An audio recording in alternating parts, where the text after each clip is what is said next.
नमस्कार मित्रों, मैं फिर हाजिर हूँ अपनी इसी पुस्तक क्यों मोदी और क्यों भाजपा के साथ। देश में लोकसभा चुनाव चल रहे हैं। एक आरोप इस देश का विपक्ष और इस देश के विपक्ष के सारे बड़े नेता बड़े व्यंग के साथ मोदी जी पर यह आक्षेप करते हैं, ये उलाहने के साथ कहते हैं कि भारत फिर से विश्व गुरु होने में। और कुछ कवि, मंचीय कवि बड़े व्यंग के साथ इसे दोहराते हैं और बोलते हैं कि भारत फिर से विश्व गुरु होने में है, लगभग आउटर पर खड़ा है।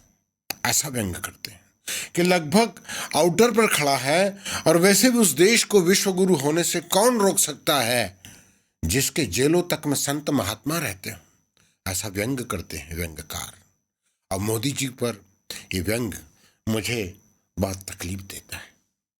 सच में आज ये देश विश्व गुरु के उस पायदान पर खड़ा है।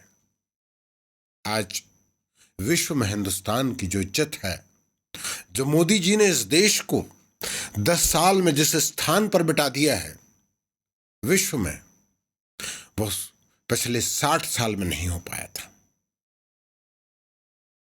जो भारतीय विदेश जाते हैं, जरा उनसे पूछें कि भारत की क्या इज्जत है आज विश्व में। पर मैं उसकी बात नहीं कर रहा हूं। मैं सिर्फ अपनी इस कविता के माध्यम से आपको प्रतीक रूप से समझाने की कोशिश करता हूं कि हां, हम विश्व गुरु बन गए हैं मोदी जी के नेतृत्व में। और मैं उन कवि को और मैं उन व्यंग्यकार को अपना उत्तर दे रहा हूं जो इस देश में विपक्ष की भाषा बन गए हैं। मैं अपना उत्तर भी उनकी ओर भेज रहा हूं ताकि पूरे विपक्ष को अपना उत्तर मिल जाए कि सच में भारत विश्व गुरु के पायदान पर खड़ा हुआ है। गरल जी, ये वही हिंदुस्तान है जिसके वैज्ञानिक होमी जहांगीर भाभा ने 24 फरवरी 1965 को ऑल इंडिया रेडियो से भारत के परमाणु बम बनाने भर की बात कर दी थी। सिर्फ परमाणु बम बनाने भर की बात कर दी थी, और इस घोषणा से पूरे विश्व में कोहराम मच गया था। और भारत की यह घोषणा पश्चिम के उन अहंकारी राष्ट्रों को चुनौती लग गई थी जिनकी चौधराहट से पूरा विश्व आतंकित था। कुछ दिनों बाद ही पश्चिम के षड्यंत्रों ने भारत मां के उन सपूत होमी जहांगीर भाभा के उस विमान को, जिसमें वो भारत से वीयना की यात्रा कर रहे थे, माउंट ब्लांका की पहाड़ियों पर 117 यात्रियों और वैज्ञानिकों को विमान में विस्फोट करवाकर मौत की नींद सुला दिया था।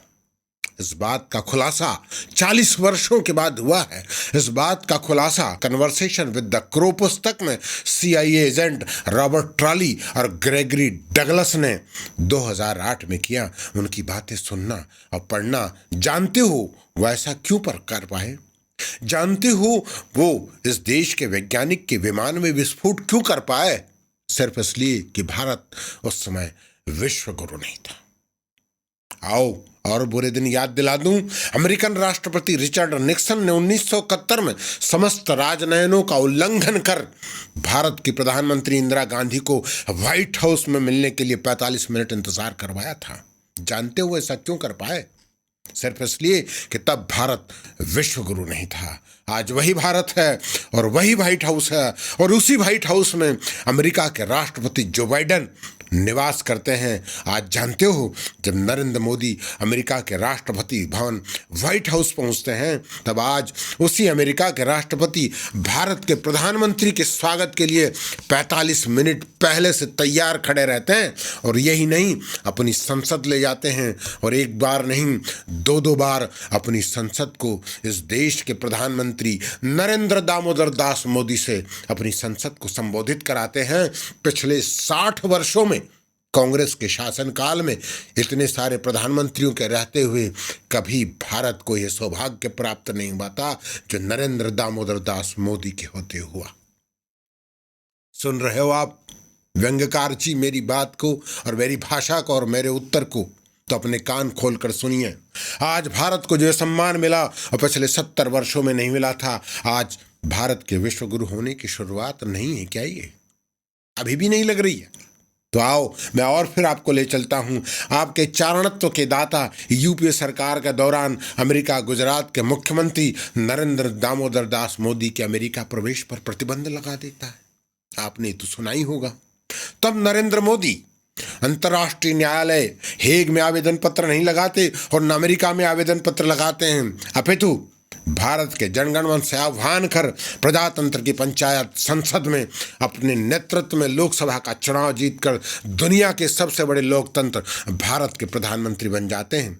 तब वही अमेरिका सुनिए व्यंग्यकार जी, तब वही अमेरिका नरेंद्र मोदी और उनके नेतृत्व में विश्व गुरु की ओर बढ़ते उनके कदमों की आहट के आगे घुटने टेक देता है। और वो मोदी को सिर्फ बुलाते नहीं, मिन्नत करते हैं कि आप अमेरिका आएं और अमेरिका के राष्ट्रपति के चुनाव में उनकी विजय के लिए देश की जनता से अपील करें। व्यंग्यकार जी, देश विश्वगुरु के पायदान पर खड़ा है कि नहीं? नमो नमः नरेंद्र मोदी जी अमेरिका जाते हैं और विजय की अपील करते हैं। क्या यह विश्वगुरु की शक्ति का परिचायक नहीं है? आओ आपको और दिखा दूं विश्वगुरु के पद की ओर बढ़ते कदमों की आहट। आप सुनोगे 1947 में जवाहरलाल नेहरू पीएम थे इस देश के, तब पाक के कबायलियों ने कश्मीर पर हमला कर दिया। यूएनओ ने निर्देश दिया और जम्मू कश्मीर में युद्ध विराम कर दो। इस देश के प्रधानमंत्री जवाहरलाल नेहरू ने युद्ध विराम कर दिया। मेरा देश का वो हिस्सा पीओके लिए हुए है। विश्वगुरु होते तो युद्ध विराम करते। आज हम विश्वगुरु हैं। आज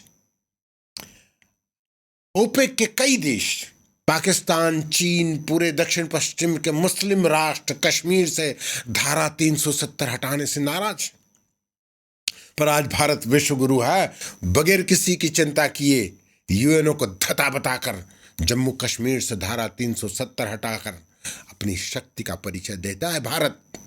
और सुनोगे विश्वगुरु के कदमों की आहट, तो सुनो उस मुल्क में जो पैगंबर मोहम्मद का जन्मदाता है, सऊदी अरब मक्का मदीना में, वो जो लोग इस्लाम में मूर्ति भंजकों को गाजीपत से नवाजते थे, तैमूर से औरंगजेब तक लाखों मूर्तियां तोड़ने के जो जवाबदार थे, उस मुल्क सऊदी अरब में, अबू धाबी में और दुबई में भगवान के मंदिर बनवा देना और मक्का मदीना को घंटियों के निनाद से गुंजा देना भारत के विश्वगुरु की ओर बढ़ते कदमों की आहट है कि नहीं है? और क्या देखना चाहते हो आप? भारत के मोदी के नेतृत्व में विश्वगुरु के कदमों की आहट नहीं है क्या ये? और यदि अभी भी नहीं लग रही हो तो चलो आपको ले चलता हूँ 7 समुद्र पार, जहाँ यूके में लिखा होता था भारतीय और कुत्तों का प्रवेश वर्जित है।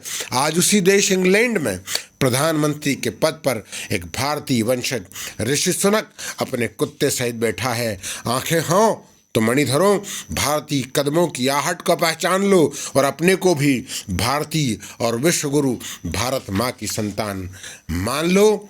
नमस्कार, जय हिंद, वंदे मातरम, वंदे मातरम, वंदे मातरम।